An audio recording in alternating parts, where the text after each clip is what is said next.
Aloha, beautiful and powerful beings. Thank you for watching my show.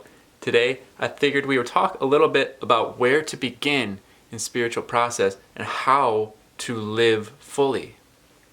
See, when we're here, we all want to live as fully as possible. We want life to touch us as deeply as it can.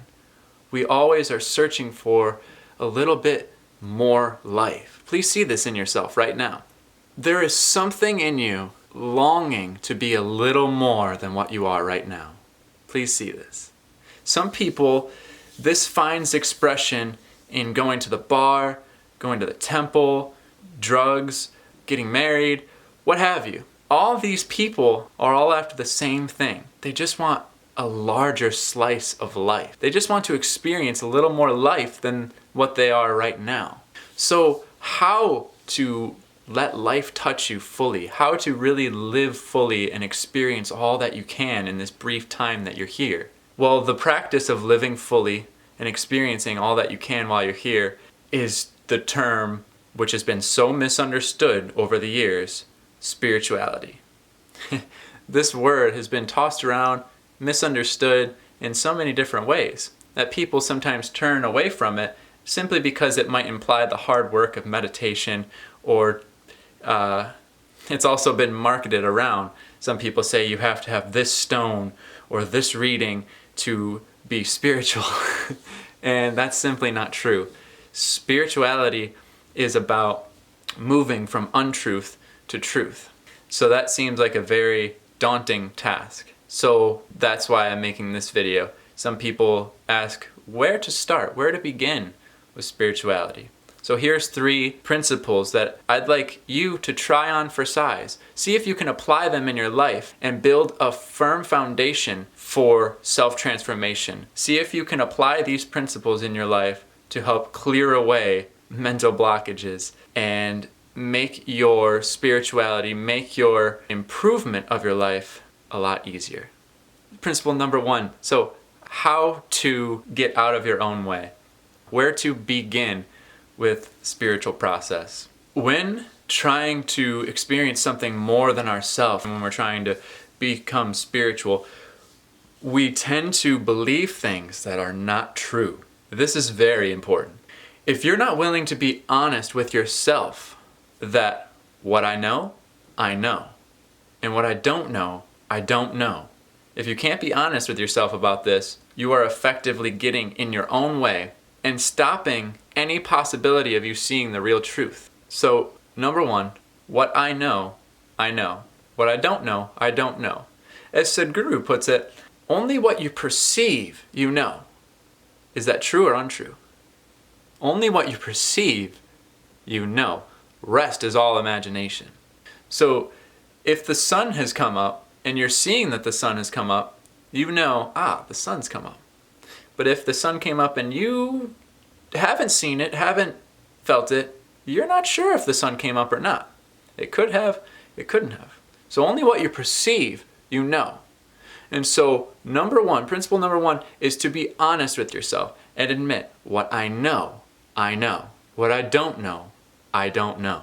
When you admit this simple truth, most of the hard work of spirituality is finished, because you are no longer believing and sometimes being a wholehearted advocate for lies and deception and ignorance. Will you still have some ignorance, some delusion, some preconceived notions that have created such a deep habit in your mind? Yes, those are your karma, and that has been gathered for long periods of time. But you will no longer be amping that up, feeding that, and creating lots and lots more of it. You have to learn to let go of things that we don't know. Doesn't mean that we can't explore it and look at it deeper. That's actually exactly what will happen when you apply this I don't know to your life. I don't know is an immense possibility, because only when you admit that you don't know, the possibility of knowing is there and the longing to know arises. If you think you have the answers, the longing to know is not there, and the possibility of knowing the truth and experiencing life fully is not there. So principle number 1, what I know, and what I don't know, I don't know. Haven't you been in a situation where You're driving all of a sudden. Okay, this is a jerky drive, and plus I'm driving a huge bus. Alright, something like this. You're driving along, and then suddenly you're lost. Doesn't everything just come alive? I mean, you're reading signs faster than you've ever read any sign ever. And when someone comes along, you remember every word that they say because you need to ask for direction. You need help. You don't know where you are. Or if you're lost in the woods, everything is bam, you're perceiving more, which means you're experiencing more. So when you apply this to your whole life, when you realize, I really don't know anything, suddenly everything's a little more alive in you, and you can perceive more. The great Native Americans did not worship a god necessarily, but what they did worship is the great mystery. Their word for God, the great mystery. Their word for life, the great mystery. So they were willing to admit that they don't know anything, but at the same time hold that spiritual reverence for that mystery that is everything. And what this does is it really awakens your natural intelligence, your natural inclination to find the truth. So that is principle number 1 of how to experience life fully and where to begin with spirituality. If only what you perceive you know, then spirituality is about enhancing your perception.